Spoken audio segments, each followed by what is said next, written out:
नमस्कार, आप देख रहे हैं देवभूमि डेली और मैं हूं दीक्षी। हम आपको एक ऐसी महिला की कहानी सुनाने जा रहे हैं जिसने 22 सालों का लंबा समय पाकिस्तान में बिताया और अब भारत वापस लौटी है। हमीदा बानो का यह सफर संघर्ष, दर्द और उम्मीदों से भरा हुआ है।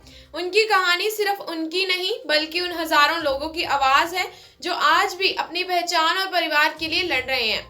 तो आइए जानते हैं हमीदा बानो की जुबानी उनकी पूरी कहानी।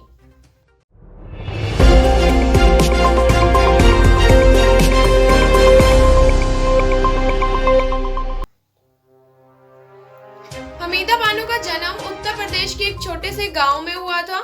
2001 में वो अपने परिवार के साथ लापता हो गई थी।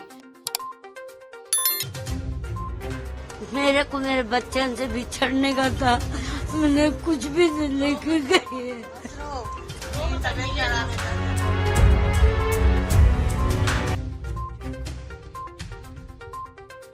ये कोई फिल्म की कहानी नहीं बल्कि एक सच्ची घटना है। एक ऐसी घटना जो आपको भी कई सीख दे सकती है।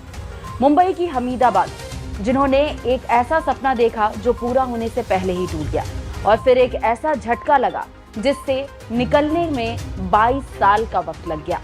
दुबई जाने का सपना लेकर हमीदा मुंबई से तो निकली, पर वो दुबई की जगह पाकिस्तान पहुंच गई। उसे ये पता भी नहीं था कि उसका जीवन इस तरीके से बदलने वाला है। पाकिस्तान में इतना समय बिताने के बाद वो वतन वापसी की उम्मीद भी छोड़ चुकी थी। मैं दोहा कतर 9 साल काम कर। मेरी ये बेटी की खाली शादी हुई थी, मेरे 3 बच्चे कुंवारे थे। मैं बोली कि मैं कुछ जाऊंगी तो मेरे बच्चों का कुछ घर भी बनाऊंगी, उनकी शादी भी मेरे खुशी से करूंगी। तो सीधी शादी ये बच्ची की शादी करी, उसको पीने को एक गिलास भी नहीं दे सकी मैं। इसके लिए हिम्मत करके मैं चले गई। दोहा कतर में 9 साल काम किया। हाँ, वहाँ से रिटर्न होके आई। सऊदी में 6 महीना काम करी, फिर वहाँ से रिटर्न होके फिर बम्बई आई, फिर सऊदी गई, वहाँ भी मैं 6 महीना काम करके। ये चौथी बार मेरे को धोखा हुआ। चौथी बार धोखा हुआ तो 22 साल का धोखा हुआ। 22 साल का। हर वक्त मेरे बच्चों की तस्वीर और हर चीज लेके जाती थी। मेरे को मेरे बच्चों से बिछड़ने का था, मैंने कुछ भी नहीं लेकर गई। नौकरी का सपना और एजेंट ने दिया धोखा। कहानी की शुरुआत होती है साल 2002 में, जब हमीदा के पति का निधन हो जाता है। मुंबई में अपने 4 बच्चों की परवरिश और घर की जिम्मेदारी दोनों ही हमीदा के कंधों पर आ गई। बच्चों की जिंदगी संवारने के लिए हमीदा ने सोचा कि कतर, सऊदी अरब और दुबई जैसे देशों में रसोइया के तौर पर काम करेगी और अपने बच्चों का भविष्य संवारेगी। एजेंट के जरिए दुबई जाने का फैसला किया, लेकिन उनका ये फैसला उनकी जिंदगी ऐसे बदल देगा, ये उन्होंने कभी सोचा भी नहीं था। एजेंट ने हमीदा को दुबई की जगह पाकिस्तान पहुंचा दिया। जब तक हमीदा को इस बात का एहसास हुआ तब तक बहुत देर हो चुकी थी। वो लोग ने मेरे को क्या बोले, आपको दुबई लेके जाते, पाकिस्तान लेके गए।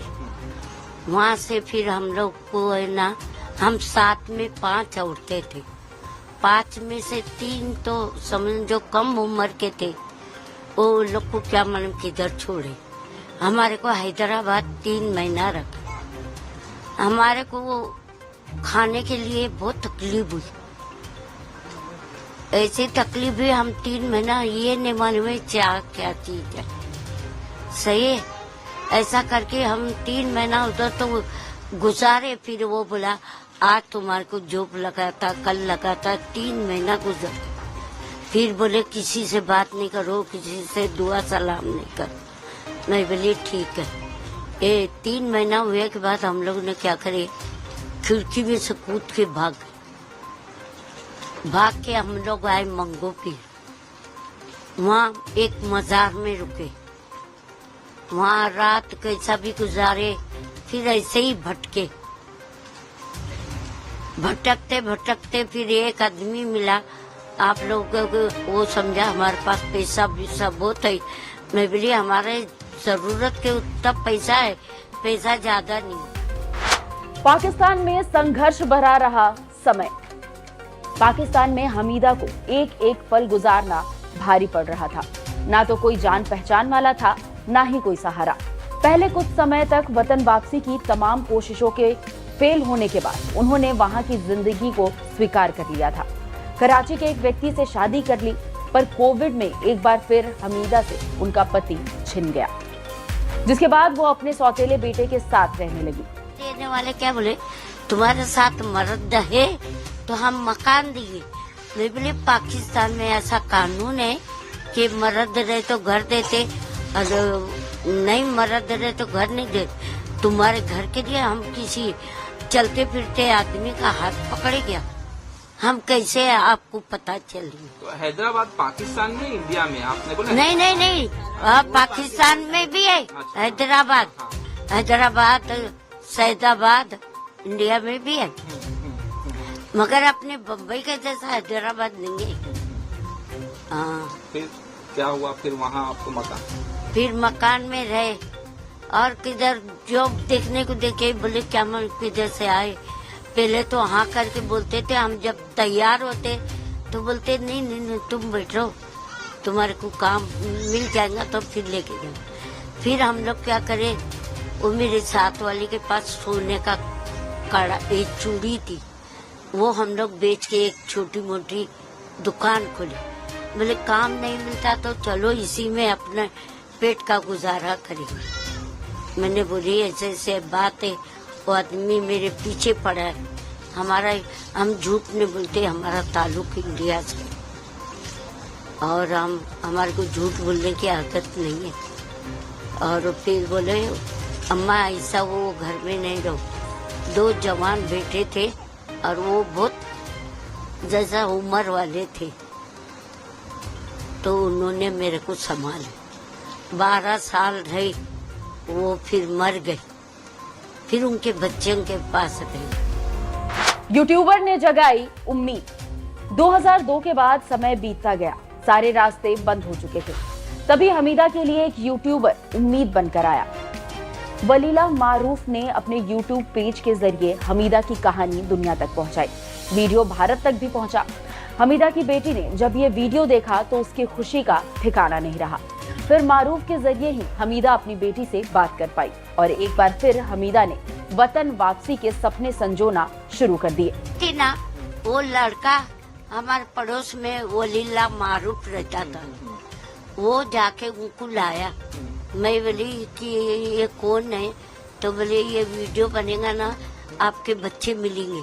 आप परेशान रहती है, रोती है ना, तुम परेशान नहीं हो, बहुत जल्दी इंडिया जाएंगे। मगर वो वलीला मारूफ की मैं बहुत शुक्रगुजार हूँ। अपने इंडिया तक मेरी आवाज पहुँचाए, वीडियो बनाए, अमेरिका, लंदन, अफ्रीका, सऊदी अरब सब मेरा रिकॉर्ड हो गए। वही एक दूसरे को पहचाने, जैसे अम्मी हम लोग का नाम बता के वो रोने लगे, हम लोग रोने लगे एक दूसरे को देख के। और फिर ये वीडियो देख के तो हम लोग ने खलपान भाई को फोन किए कि हमारे घर की अम्मी है, तो इन्होंने आधे घंटे में आ गए थे। आके फिर हम लोग को वीडियो कॉलिंग पे बात कराए। फिर हम लोग ने अम्मी से बात की, वो हमको पहचाने, हम उनको पहचाने, ऐसा बात की। आप दोनों लोग ने बहुत अच्छे से न्यूज चलाए थे, आप लोग का भी शुक्रिया बहुत बहुत। रात में आई है? कल ही रात में आई। हाँ, क्या कहेंगे? मैं खुद गया था लेने के लिए। हाँ, हम लोग सब गए थे लेने के लिए, हम लोग बहुत खुश है। मिला दिए कल्पान ने? कल्पान, हाँ, वहाँ से मारूफ ने ये भेजे थे वीडियो, यहाँ से कल्पान ने हमको ये करे। हम लोग मोबाइल में देखे ना, फिर इनको फोन किए कि ये हमारे घर की हमारी बहन है करके। तो फिर ये इन्होंने आके हम लोग से 1 घंटे में हमारे से बात करवा दी थी हमारी बहन से। 22 साल बाद परिवार से की मुलाकात। 22 साल बाद अपने घर वालों से मिलकर हमीदा की आंखों में आंसू और चेहरे पर सुकून था। हमीदा के घर वाले उसे वापस से देखकर भावुक हो गए। वाघा बॉर्डर पर पहुंचते ही हमीदा फफक कर रोने लगी। उसने कहा कि ये कभी उसने सोचा भी नहीं था। हमीदा ने विदेश मंत्रालय के अधिकारियों का धन्यवाद भी दिया। ये कि बेटा जाओ तो सही तरीके से जाओ, किसी के बातों में, लालच में, और उनको बोलूंगी पैसे की लालच में ऐसा धोखा नहीं खाओ जैसा मैं धोखा खाई। अल्लाह मेरे साथ दुश्मन को भी ऐसा रास्ता नहीं दिखा। मैं अच्छे से तो मैं रही, मगर मर मर के जीऊं, अपने बच्चों से दूर रही। पाकिस्तान में हमीदा बानो को नई पहचान, नया घर और नई जिंदगी दी गई, लेकिन अपने देश और परिवार से दूर रहना उनके लिए किसी सजा से कम नहीं था। हमीदा ने पाकिस्तान में अपनी पहचान बनाने के लिए कई संघर्ष किए। उन्होंने वहां अपने हक की लड़ाई लड़ी और भारतीय दूतावास से लगातार संपर्क में रही। हमीदा की भारत वापसी की कहानी भी कम संघर्षपूर्ण नहीं थी। कई कानूनी अड़चने, राजनीतिक विवाद और पहचान साबित करने के लिए लंबा इंतजार लगा। कई एक्सपर्ट्स का कहना है कि भारत और पाकिस्तान के बीच नागरिकों की अदला बदली की प्रक्रिया काफी जटिल है। हमीदा का केस इस बात का जीता जागता उदाहरण है कि कैसे सीमाओं ने इंसानों को बांध कर रखा हुआ था।